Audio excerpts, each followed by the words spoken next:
ఆంధ్రప్రదేశ్ రాష్ట్రంలో ఈరోజు చూసుకుంటే ఓ పక్క ఇటీవల ఏదైతే సాక్షి మీడియాలో జర్నలిస్ట్ కొమ్మినేని శ్రీనివాసరావు మాట్లాడినటువంటి వ్యాఖ్యలు కావచ్చు, మరోపక్క వివి కృష్ణరాజు మాట్లాడినటువంటి వ్యాఖ్యలకు సంబంధించి ఆంధ్రప్రదేశ్ రాష్ట్ర వ్యాప్తంగా అమరావతి మహిళలతో పాటు రాష్ట్ర వ్యాప్త మహిళలందరూ కూడా సాక్షి మీడియా మీద, అదేవిధంగా వైఎస్ఆర్సీపీ పార్టీ మీద యాక్షన్ తీసుకోవాలని చెప్పేసి పూర్తిగా ధర్నాలు ర్యాలీలు చేస్తున్నారు. మరోపక్క చూసుకుంటే వైఎస్ఆర్సీపీ నాయకులు కొంతమంది మహిళలందరూ కూడా రోడ్ల మీదకి వచ్చి మరి కూటమి ప్రభుత్వం ఏడాది పాలన మొత్తంగా కూడా అరాచక పాలన నడుస్తూ ఉంది, రెడ్ బుక్ రాజ్యాంగం నడుస్తుందని చెప్పేసి ఒక పక్క వీళ్ళు మొత్తానికి రెండు ర్యాలీల్లో ఏది సక్సెస్ అవబోతుంది, దీనికి సంబంధించి భవిష్యత్తులో ఏం జరగబోతుంది, మరిన్ని విషయాలు తెలుసుకుందాం. మనతో ఉన్నారు తెలుగుదేశం పార్టీ జాతీయ నాయకులు అండ్ ఫైర్ బ్రాండ్ ఆర్యు రెడ్డి గారు. సార్ నమస్కారం అండి. నమస్కారం సార్. ఓ పక్క చూసుకుంటే సాక్షి మీడియాలో ఆ విధంగా అమరావతి మహిళల్ని అనుచిత వ్యాఖ్యలు చేసినటువంటి ఆ ఇద్దరు వ్యక్తులను అరెస్ట్ చేయాలని చెప్పేసి ఇప్పటికే ఒకరిని అరెస్ట్ చేశారు. కృష్ణరాజు గారిని అరెస్ట్ చేయాలి, సాక్షి యాజమాన్యం మీద కూడా చర్యలు తీసుకోవాలని చెప్పేసి రాష్ట్ర వ్యాప్తంగా మహిళలందరూ కూడా రోడ్ల మీదకి వచ్చి ధర్నాలు చేపడుతున్నారు. మరోపక్క భిన్నంగా ఇప్పటివరకు దాన్ని సమర్థించుకుంటూనే వస్తున్నారు వైఎస్ఆర్సీపీ నాయకులు కానీ కార్యకర్తలు కానీ. వాళ్ళు వచ్చేసేమో కూటమి ప్రభుత్వం అరాచక పాలన నడుస్తుంది, మహిళల మీద దాడులు జరుగుతున్నాయి, ఎటువంటి చర్యలు కూడా తీసుకోవట్లేదు, కూటమి ప్రభుత్వం నిద్రపోతుందని చెప్పేసి వీళ్ళు వీధినిత్యంలోకి వచ్చేసి వీళ్ళు ర్యాలీలు చేస్తున్నారు. ఏంటంటారు? ఇంకా వీళ్ళకి క్షమాపణ చెప్పాల్సిందే వీళ్ళే ర్యాలీలు చేయడం. ఒక దుర్మార్గుడు యొక్క పాలన గత 5 సంవత్సరాల్లో మనం చూడడం జరిగింది. 5 సంవత్సరాల్లో ఆంధ్ర రాష్ట్రాన్ని ఎంత అధపతాలకు తొక్కేశాడు, ఎంత అవినీతి చేశాడు, తన ఆక్రోశాన్ని ఈ రాష్ట్ర రాజధాని కోసం, తన యొక్క విలువైన భూములు రాష్ట్ర రాజధాని కోసం కానీ రాష్ట్ర భవిష్యత్తు కోసం ఇచ్చిన రైతుల పట్ల ఎంత అమానుషంగా ప్రవర్తించాడు అనేది గత 5 సంవత్సరాల్లో మనం చూడడం జరిగింది. ఆ అమానుషత్వం ఇంకా అతనిలో కంటిన్యూ జరుగుతూ ఉంది. ఎందుకంటే జగన్మోహన్ రెడ్డి వచ్చిందే ఒక ఆర్థిక ఉగ్రవాది. ఆ ఉగ్రవాదికి మానవత్వం ఏముంటుందండి? మానవతలు మర్చిపోతాడు కదా, వాయావరసలు మర్చిపోతాడు, విలువలు మర్చిపోతాడు, వ్యక్తిత్వాలు అయితే ఉండదు. తను ఎప్పుడు కూడా తన స్వార్థం కోసం ఆలోచించేసే వ్యక్తికి ఇంకా మానవత్వం ఎక్కడ ఉంటుంది? ఆ మానవత్వం లేదు కాబట్టి ఈరోజు క్రూరత్వంగా నువ్వు ఈరోజు రాష్ట్ర రాజధాని కోసం, భావితరాల భవిష్యత్తు కోసం కొన్ని కోట్ల రూపాయలు విలువైన భూముల్ని, వేల కోట్ల రూపాయలైన విలువైన భూముల్ని ఈరోజు ఒక రాష్ట్ర ప్రభుత్వాన్ని నమ్ముకొని 33,000 ఎకరాలు ఇచ్చిన వ్యక్తులకి మనం పాదాభివందనాలు చేయాలా, లేకపోతే పాలాభిషేకాలు చేయాల్సిన పోయేసి ఈరోజు ఒక దుర్మార్గమైన అనగూడనమాట సభ్య సమాజం సిగ్గుపడే విధంగా స్త్రీమూర్తులు, నువ్వు కూడా ఒక స్త్రీమూర్తి నుంచే వచ్చావనే సంగతి మర్చిపోయి ఎంటైర్ ఒక మహిళా లోకాన్ని నువ్వు ఈ విధంగా మాట్లాడుతున్నావంటే ఇది ఎంత దౌర్భాగ్యంగా దిగజారిపోయారనేది దానికి ఇంతకన్నా నిదర్శనం ఏముంటుంది? ఈరోజు ఒక సాక్షి పేపర్ ఎవరిదండి? సాక్షి టీవీ ఎవరిదండి? అది ఒక అవినీతి పేపరు, అవినీతి మురుకది. ఆ మురుకులోంచి వచ్చింది టీవీ, ఆ మురుకు టీవీ కదా. ఆత్మసాక్షి లేకుండా ఒక సాక్షి అని పెట్టుకొని మనస్సాక్షి చంపుకొని ఈరోజు ఎంతోమందిని చంపుకొని ఒక నెత్తుడితో పెట్టిన ఛానల్ ఏదైనా ఉందంటే అది ఆంధ్ర రాష్ట్రంలో అది దౌర్భాగ్యమైన సాక్షి ఛానలే కదా. ఆ సాక్షి ఛానల్లో ఈరోజు పెట్టుకొని స్త్రీమూర్తులు అందరినీ కూడా ఒక అవహేళన చేసి మన రాష్ట్ర రాజధానిలో ఉండే రాష్ట్రాన్ని ఒక ఆంధ్ర రాష్ట్రం అంటే ఒక అన్నపూర్ణ తల్లి. ఎందుకంటే ఈరోజు ప్రపంచానికి మొత్తానికి కూడా మన ఎగుమతులు ఒక ఏదైతే ప్రతి ఓడి తినే అన్నానికి ఈరోజు మన ఎగుమతులు చేసే ఒక స్వర్ణాంధ్రప్రదేశ్గా ఉండే ఆంధ్ర రాష్ట్రాన్ని ఈరోజు వేశ్యల ఆంధ్రప్రదేశ్గా మీరు ఆ వేశ్యల ఆ అనగూడన ఆ దరిద్రైన మాట కూడా అనాలన్నా కూడా మాకు ఎంతో సిగ్గు అనిపిస్తూ ఉంది. అలాంటి మాటని మీరు ఎలాగా ఉపయోగించారో ఆ ఉపయోగించడానికి కూడా మీకు సంస్కారం లేకుండా కూడా ఈరోజు ఇలా మాట్లాడుతూ ఉంటే దాన్ని సమర్థిస్తూ ఈరోజు జగన్మోహన్ రెడ్డి మాట్లాడుతున్నాడంటే జగన్మోహన్ రెడ్డికి ఎంత సంస్కారం ఉంది, స్త్రీమూర్తుల పట్ల ఎంత గౌరవం ఉందనే సంగతి మనకు క్లియర్గా అర్థమైపోతూ ఉంది.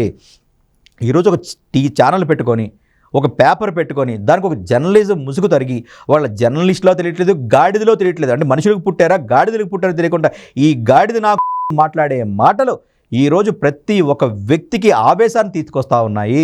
నా తల్లిని అంటారా, నా చెల్లిని అంటారా, నా అక్కని అంటారా, నా బిడ్డను అంటారని చెప్పి ప్రతి వ్యక్తి ఈరోజు ముందుకు వచ్చి వాళ్ళు చట్టబద్ధంగానే ఈరోజు ప్రజాస్వామ్యబద్ధంగా నిరసనలు తెలియజేస్తూ ఉంటే ఈరోజు దానికి సిగ్గుపడకుండా స్వచ్ఛందంగా వచ్చి తల ఉంచి క్షమాపణ చెప్పకుండా ఈరోజు మళ్ళీ యొక్క డూడు బసవన్లాగా ఈ దున్నపోతు బ్యాచ్ని, ఈ యొక్క సైకో బ్యాచ్ని మళ్ళీ రోడ్డు మీదకి పంపించి వ్యతిరేకంగా నువ్వు నిరసనలు తీసుకొచ్చి దానికి కూటమి ప్రభుత్వం మీద ఆడవాళ్ళకి భద్రత లేదని చెప్పి ఈ యొక్క దౌర్భాగ్యుడు మాట్లాడుతూ ఉన్నాడు. మేము డైరెక్ట్గా అడుగుతా ఉన్నాం, ఈ పులివెందుల శాసనసభ్యుడు మీ మీడియా ద్వారా ఈ యొక్క పులివెందుల శాసనసభ్యుడు అడుగుతా ఉన్నాం, నిజంగా నువ్వు స్త్రీమూర్తులకి నీకు అంత భద్రత ఇవ్వగలిగితే ఎందుకు నాయనా గత 5 సంవత్సరాలు నీ ఇంట్లో ఉండే తల్లిని చెల్లిని బయటికి ఎగ్గొట్టినావు?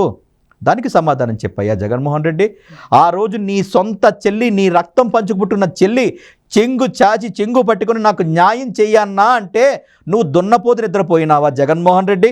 ఆ రోజు ఇంట్లో నీ సొంత బాబాయిని నీ సొంత మనుషులతో చంపించినావు కదా. ఆ యొక్క కుటుంబానికి అన్యాయం జరిగితే ఆ తల్లి నీ దగ్గరికి వచ్చి ఎన్నోసార్లు నీ చుట్టూ తిరిగి అన్నా నాకు న్యాయం చేయగంటే మరి ఆ తల్లికి నువ్వెందుకు, ఆ యొక్క స్త్రీమూర్తికి నువ్వెందుకు భద్రత కల్పించలేకపోయావు? అట్లాగే నీ సొంత చెల్లికి, నీ యొక్క సొంత తల్లికి నువ్వెందుకు భద్రత కల్పించలేకపోయావు? ఇవన్నీ ఎవరు ప్రశ్నించాలండి? ఆ పార్టీలు ఉండే మహిళామూర్తులు కాదా? ఆ పార్టీలు ఉండే వ్యక్తులు కాదా? సొంత ఇంట్లోనే న్యాయం చేయనోడు బయటలకు న్యాయం చేస్తాడు. ఇది ఎలా ఉందంటే అమ్మకు అన్నం పెట్టినోడు పిన్నమ్మకి బంగారపు గాజులు చేపిస్తాడన్నాడంట. అట్టాటి మాదిరి ఇలాంటి వ్యక్తులు ఈరోజు రాజకీయాల్లోకి వచ్చి, ప్రజాస్వామ్యంలోకి వచ్చి రాజకీయాల్లో మాట్లాడుతూ ఈరోజు కూటమి ప్రభుత్వం మీద ఈ అవాకులు చవాకులపై భద్రత కల్పించట్లేదు అంటా ఉన్నారు. ఒక ఆడపిల్ల నీ ఇంటి ముందే నీ దుర్మార్గులు నీ గంజాయికి నీ ధన దాహానికి గంజాయి అమ్ముకొని డ్రగ్స్ అమ్ముకొని సంపాదించిన డబ్బులతో ఒళ్ళు కొవ్వెక్కిపోయి స్త్రీ మూర్తుల మీద కానివ్వండి, పసిబిడ్డల మీద కానీ అగత్యాలు చేస్తుంటే నీ ప్రభుత్వంలో నువ్వు ఏ విధంగా నువ్వు భద్రత కలిగించావు మహిళలకి? నీ తాడేపల్లి ప్యాలెస్ గేటు ముందే దౌర్భాగ్యంగా ఒక ఆడ కూతుర్ని మానభంగం చేసి అక్కడ వదిలేస్తే రాష్ట్ర ముఖ్యమంత్రిగా నువ్వు ఏదైనా బాధ్యత తీసుకున్నావా? మరి ఆ రోజు ఎందుకు ఆ యొక్క ఆడపిల్లకి నువ్వు భద్రత కలిగించలేవు? మరి ఎందుకు ఆ క్వశ్చన్ ఈ యొక్క వైఎస్ఆర్సీపీలో ఉన్న వ్యక్తులు కానివ్వండి, అందులో ఉండే మహిళలు ఎందుకు క్వశ్చన్ చేయట్లేదు?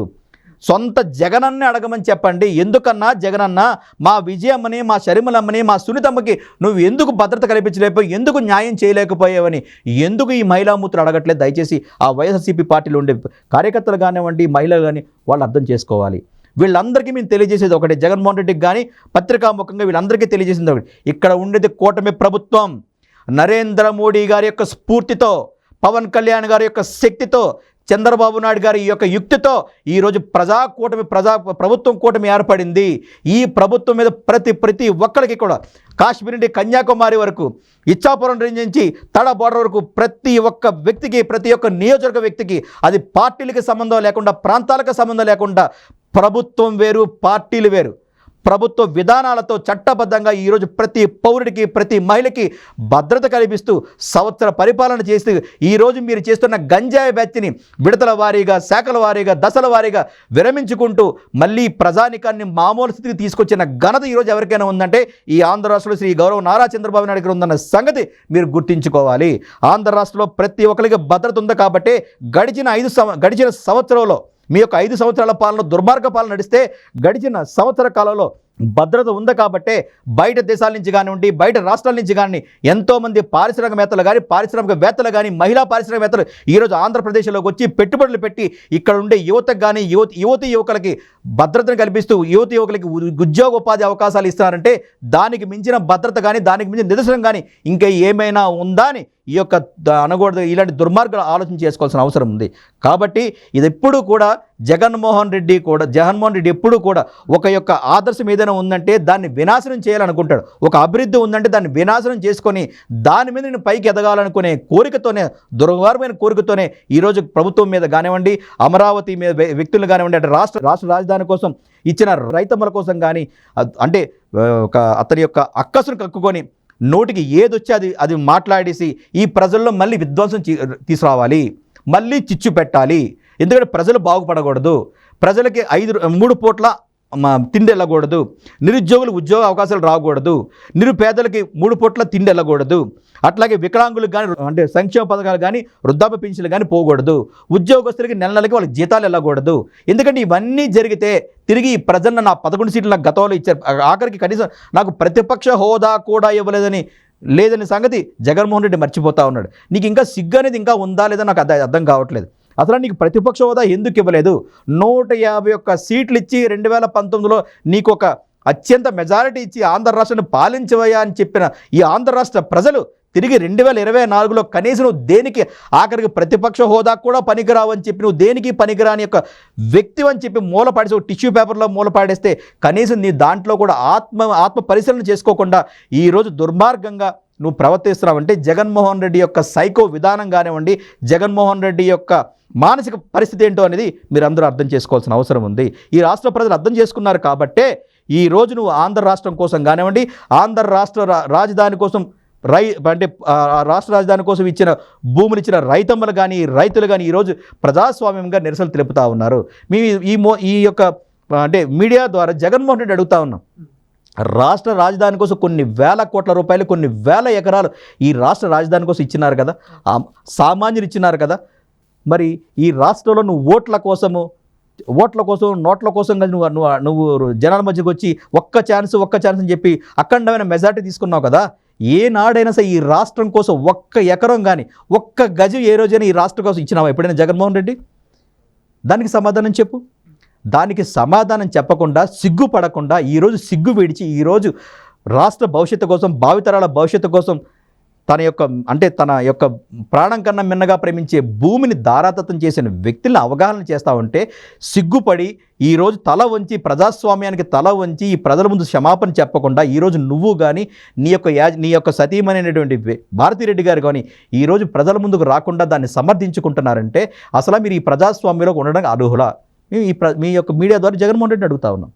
అట్లాగే వైఎస్ఆర్సీపీకి సంబంధించిన కార్యకర్తలు కూడా ఆలోచన చేసుకోవాలి. మీ నాయకుడు మానసిక పరిస్థితి మీరు అర్థం చేసుకోండి.